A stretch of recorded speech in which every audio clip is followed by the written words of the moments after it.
Jamaluddin Al-Afghani, seorang pemikir Islam abad ke-19, dikenal sebagai pelopor pan-Islamisme yang menentang dominasi Barat, termasuk dalam ranah ekonomi melalui visi Persatuan Umat Islam untuk Kemandirian Finansial.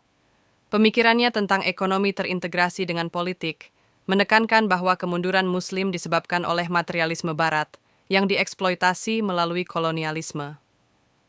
Latar belakang dan masa muda. Bayangkan sebuah dunia pada pertengahan abad ke-19, di mana Kekaisaran Ottoman dan Persia melemah di bawah tekanan Inggris, Prancis, dan Rusia.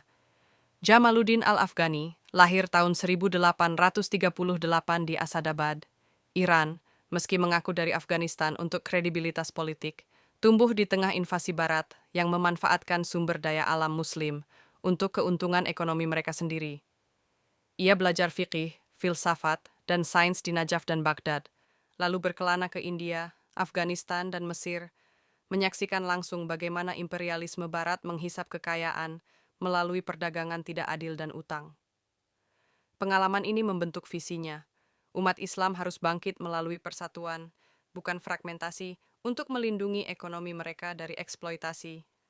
Kritik terhadap imperialisme ekonomi Barat Al-Afghani melihat Barat tidak hanya sebagai penjajah militer, tapi juga ekonomi yang memuja materialisme, gold, gun, dan glory untuk mendominasi dunia Islam. Dalam tulisannya di majalah Al-Urwah Al-Wuthqa, ia mengkritik bagaimana bank-bank Eropa dan perusahaan dagang menghambat sirkulasi kekayaan Muslim, mirip pandangan Al-Ghazali tentang uang sebagai karunia Tuhan yang harus mengalir bebas. Ia menolak materialisme Barat yang mengutamakan akumulasi pribadi, menyebabkan kemiskinan massal di negeri-negeri Islam akibat pajak kolonial dan monopoli perdagangan. Bagi Al-Afghani, solusi ekonomi bukan sekadar riba atau zakat, tapi politik kuat yang menyatukan umat untuk membendung hegemoni ini sehingga mencapai al-falah, kesejahteraan holistik.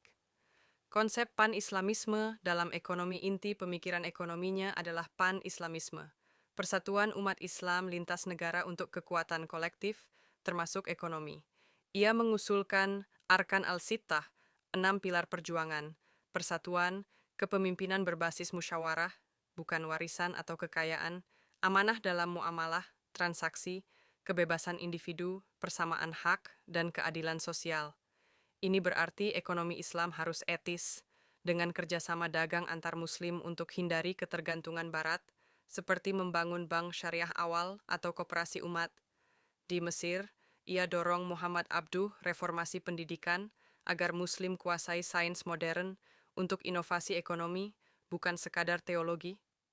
Relevansi pemikiran ekonomi, pemikiran Al-Afghani relevan hingga kini, di mana imperialisme berubah jadi utang luar negeri dan dominasi korporasi multinasional. Ia tekankan politik ekonomi Islam, pemerintah kuat lindungi rakyat dari eksploitasi, seperti tolak pinjaman ribawi dan promosi perdagangan halal intra-muslim.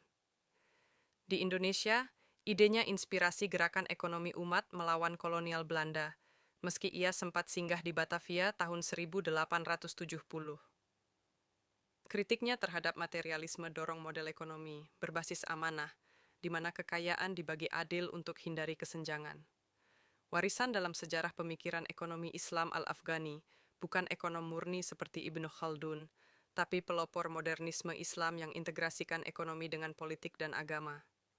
Pengaruhnya terlihat pada Muhammad Iqbal dan gerakan kebangkitan ekonomi di Timur Tengah pasca kolonial.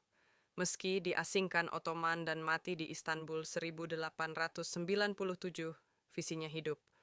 Persatuan ekonomi umat sebagai benteng terhadap globalisasi tak beretika.